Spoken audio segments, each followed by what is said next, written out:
নমস্কার বন্ধুরা, good morning সবাইকে। কেমন আছো? আশা করছি সবাই ভীষণ ভালো আছো, আর আমিও ভালো আছি। তো এখন বাজে সকাল 7টা, আর এখন থেকে তোমাদেরকে সাথে নিয়ে ব্লগটা আমি স্টার্ট করছি। সকালে উঠেই সকালের বাসি কাজগুলো আগে করতে শুরু করে দিলাম।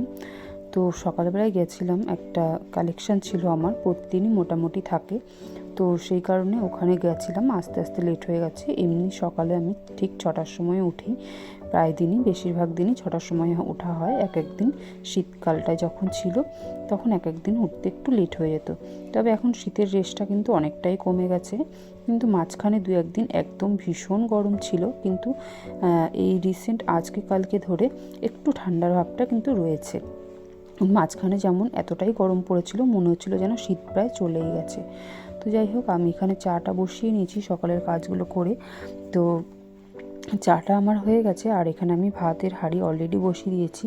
তো ভাতটা দুপুরের জন্য করা হবে, যেহেতু আমি অফিস যাব, তো অফিসে নিয়ে যাব, আর মেয়ে খেয়ে যাবে। মেয়ে রুটি খুব একটা পছন্দ করে না, ওই কারণে। আর আমাদের জন্য সকালবেলা রুটি আর তরকারি করা হবে, পেঁপে দিয়ে আলু দিয়ে তরকারি। তার আগে চাটা আমি খেয়ে নিলাম, ভাতটা জল বসিয়ে। তো ততক্ষণে ভাতের জলটা হয়ে যাবে। তো দেখো, চাটা খেয়ে চলে এসেছি একবারে রান্নাঘরে। সকালের কাজ মোটামুটি সমস্তটা সারা হয়ে গেছে, ঘর মোছা, ঘর ঝাড় দেওয়া সবটাই হয়ে গেছে। এদিকে আমি সবজিটাও করে নিয়েছি, আর এদিকে রুটিটা বানিয়ে নেব, কারণ এখন প্রায় বেজে গেছে 9:30 মতো। সমস্ত কাজ সারতে সারতে ছোটো দিনের বেলা দেখতে দেখতে সময় চলে যায়। তো যাই হোক, রুটিগুলো আমার হয়ে গেছে এদিকে, আর মেয়েও মোটামুটি চলে এসছে স্কুল থেকে। ওকে স্নানে পাঠিয়েছি, আর ও স্নান থেকে শ্যাম্পু করেছে। তো শ্যাম্পু করে আসার পরে ওর চুলটা একটু হেয়ার ড্রায়ার দিয়ে ড্রাই করে দিলাম, কারণ স্কুলে যাবে, ভেজা চুলে এই অবস্থায় গেলে সর্দি লাগতে পারে। তো যাই হোক, ওকে রেডি করে দিচ্ছি, রেডি করে দিয়ে ও স্কুলে চলে যাবে, তারপর আমিও নিজে রেডি হয়ে নেব। আজকে রান্নার ঝামেলা সেরকম বেশি কিছু রাখিনি, সকালবেলা যেহেতু রুটি করা হয়েছে, কারণ রুটি করতে অনেকটা টাইম লেগে যায়, তাই সকালে সেরকম রান্নার ঝামেলাটা রাখিনি। কয়েকটা জামা কাপড় ছিল আজকে, বেশি জামা কাপড় কাচার ছিল না।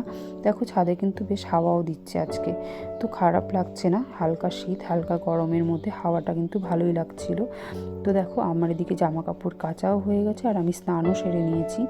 এখন ঠাকুরের পুজোর জন্য কয়েকটা ফুল তুলে নেব, আর ফুলটা তুলে নিয়ে পুজোর জন্য জোগাড় করে নেব। তো পুজো টুজো দিয়ে আমি নিজে হয়ে নেবো রেডি। আর আমার এদিকে টিফিনও গোছানো হয়ে গেছে।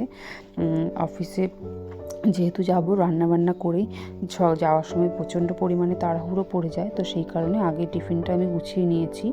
তো যাই হোক, এদিকটায় ঠাকুরের পুজোটা আমি দিয়ে নেব, দিয়ে নিজে রেডি হয়ে নেব খাওয়া দাওয়া করে। তো পুজোটা দিতে যতটা সময় লাগে আর কি, এখন বাজে প্রায় 11:30 মতো। দেখতে দেখতে কীভাবে যে সময় চলে যায় কাজের ফাঁকে, বুঝতেই পারি না, টাইমটা কাউন্টই করতে পারি না। তো যাই হোক, আজকের ভিডিওটা খুব বেশি বড় হলো না। কেমন লাগলো তোমরা কিন্তু কমেন্ট করে জানিও, আশা করছি ভালো লাগবে। যদি ভালো লাগে অবশ্যই চ্যানেলটা সাবস্ক্রাইব করে পাশে থেকো। তোমাদের সাবস্ক্রাইব আমাকে ভীষণ উৎসাহ করে। তো যাই হোক, আজকের মতো টাটা, সবাই ভালো থেকো। চলে আসবো আবার একটা নতুন ভিডিও নিয়ে, ততক্ষণ অবধি সঙ্গে থেকো। টাটা।